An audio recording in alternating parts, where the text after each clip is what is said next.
ऊपर रख दूं, 25 गो मिट्टी का खरगोश बना के खरगोश के कलर में पेंट करके किसी झाड़ी में छुपा दूं, इधर से कुत्ता को इंडिकेट करूँ वो कुत्ता मिट्टी के बने हुए खरगोश को कैच करो, तो मिट्टी के खड़हा को कुत्ता कैच करेगा? बिल्कुल नहीं। मिट्टी के चूहा को बिल्ली कैच करेगी? बिल्कुल नहीं। जब मिट्टी के चूहा को बिल्ली नहीं कैच कर रही है, मिट्टी के खरगोश को कुत्ता कैच नहीं कर रहा है, लेकिन हम मानो माटी के हनुमान, शिव, शंकर, दुर्गा, पार्वती, गणेश बना के पेंट पोचारा करके लंगावटा साया साड़ी ब्लाउज पहना के हम कर जोड़ के गिड़गिड़ाते हैं कि हे हनुमान जी, हे दुर्गा जी, हम पर कृपा करो। तो हनुमान के पास बैंक बैलेंस है कि 10-20 हजार से कृपा कर देगा? वो माटी के दुर्गा के पास लैंड प्रॉपर्टी है कि पटना में 2-4 कट्ठा रजिस्ट्री जमीन का कर देगा? इसका मतलब हम मानव असल नकल के पहचान करने में कुत्ता बिलाई से भी बदतर हैं। साथियों, आप अच्छी तरह से जानते हैं व्यवहार में, लेकिन ज्ञान के अभाव में हम रियलिटी पर नहीं पहुंच पाते हैं। जब ये दर्शन है कि ऊंची नीची भूमि अच्छी पैदावार नहीं दे सकती, ऊंची नीची भूमि अच्छी पैदावार नहीं दे सकती, उभर खाभर रोड रास्ता अच्छी गति प्रदान नहीं कर सकती, तो जिस समाज में ऊंच नीच छुआछूत के भेदभाव रखने वाले लोग क्या समाज राष्ट्र का कल्याण कर सकते हैं?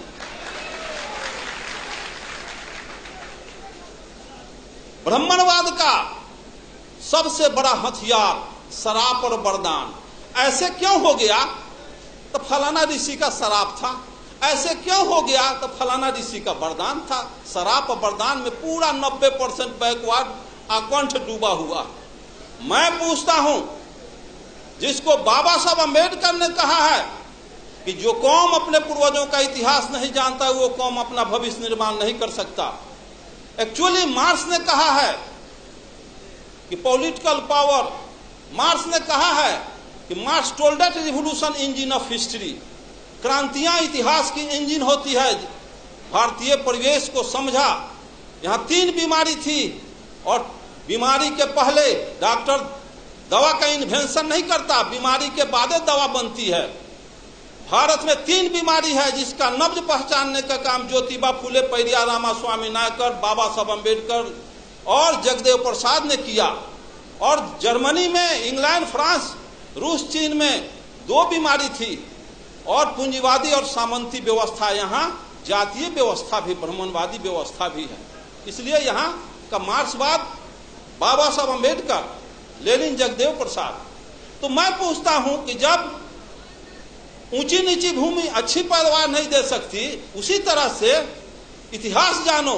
712 ईस्वी में अरब के ब्राह्मणवाद का यही तकाजा है, यही बहुत बड़ा कि शिव के त्रिशूल से बचबा, विष्णु के चक्र से बचबा, इंद्र के वज्र से बचबा, जम के दंड से बचबा, लेकिन पंडित जी के शराब से न बचबा। चंद्रलोक पर भी चले जाओगे, धह लकड़ी लेखन जड़ जाओगे। तो 712 इतिहास देखो, 712 ईस्वी में अरब के मोहम्मद बिन कासिम 6000 पलटन लेके सिंध के दाही राजा पर हमला बोल दिया। दाही राजा की 60,000 पलटन धूल चाट के हार गई। 1026 में गजनी 30,000 फौज लेके पंजाब, राजस्थान होता गुजरात पहुंचा।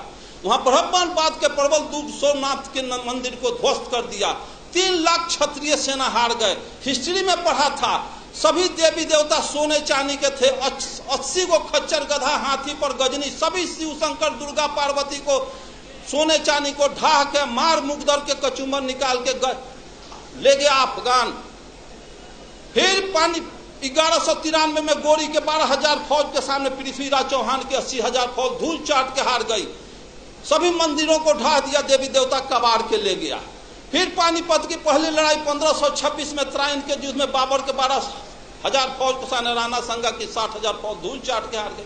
तो एक तरफ कहते हो कि शिव के त्रिशूल, विष्णु के चक्र, इंद्र के वज्र, जम के दंड से बचोगे, पंडित के शराब से न बचोगे।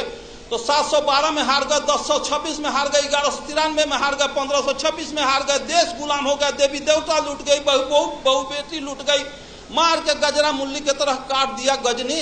और किसी को सरापना नहीं था कि गजनी गोरी को अंग्रेज को शराब देता तो बॉर्डर के वहीं पर लकड़ी लेखन धह धह जड़ जाता। तो ये शराब किसके लिए? ये तो कोयरी कुम्हार कानू कलवार तो यहाँ मुल्हर पर फंसौले बारी, गुह गोबर खिया के, अब पेशाब पिला के, यही हमारा दही चूड़ा खिलाएगा, यही दान दक्षिणा देगा। चलो उससे तक शराब। मैं पूछता हूँ कि इसमें इस रास्ते से बिजली की तार गई है, इसमें करंट प्रवाहित हो तो उसको तार को छुएगा आज तो करंट आज मारेगा कि 6 महीना के बाद मारेगा?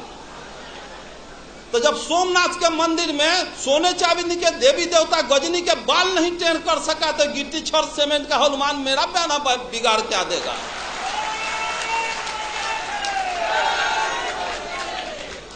और यहाँ के मूलवासियों का एक ही उपाय है, जो मेश्राम साहब का तो सुने ही हैं और सुनेंगे। जिस स्थिति में आर्यों के पोजीशन में हैं, आर्य जिस पोजीशन में हैं, सिर्फ वही पोजीशन जो पोजीशन सर्प और चूहा का है। सर्प जाता है चूहे के बनाया हुआ घोंसला में, घर में बिल में प्रवेश करता है और घरवैया को, उसके बाल बच्चा को भी खा जाता है, उसको भी खा जाता है और घर वो दखल कर लेता है। उसी तरह से यहाँ के आर्य बाहर से आया और यहाँ के मूलवासी घरवैया को खा गया, आज भी खा रहा है, घर वो दखल कर लिया। 90% बैकवर्ड गुलाम बना हुआ। इसको सोचना होगा, समझना होगा, जानना होगा। दुनिया के सारे लोग ब्राह्मणवाद के तिक्रम को समझ गए कि यहाँ के बैकवर्ड मूलवास अनुसूचित जाति के लोग नहीं समझे। 1945 में हिरोशिमा नागासाकी पर परमाणु बम गिरा तो ब्रिटेन के प्राइम मिनिस्टर चर्चिल का हृदय पिघल गया कि हिरोशिमा में, जापान में लाखों आदमी के निधन पर। तो इंटरनेशनल कमेंट किया चर्चिल और कहा कि हम अमेरिका को समझदार समझते थे लेकिन अमेरिका समझदार नहीं निकला। किसी राष्ट्र को बर्बादे करना था तो परमाणु बम काहे लग गिराया? भारत से 4 गो ब्राह्मण लेकर जापान में बसा देता, उसका सर्वनाश कर देता।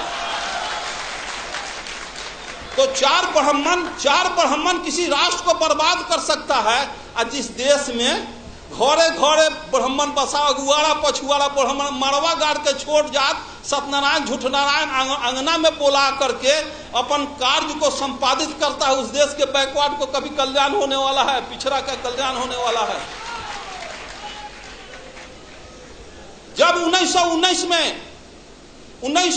में ब्रिटिश सरकार अधिनियम 7 के तहत ब्राह्मणों को जज बनने पर प्रतिबंध लगा दिया और यह कहा कि इनके अंदर न्यायिक चरित्र नहीं होता है, तो ब्राह्मण के सारे तिक्रम को अंग्रेज मुगल समझ गए, लेकिन यहाँ के आज तक मूलवासी नहीं समझे हैं, जिसका नतीजा 90% 85% होने के बाद भी 10% सवर्णों आर्यों का हम चमचागिरी कर रहे हैं।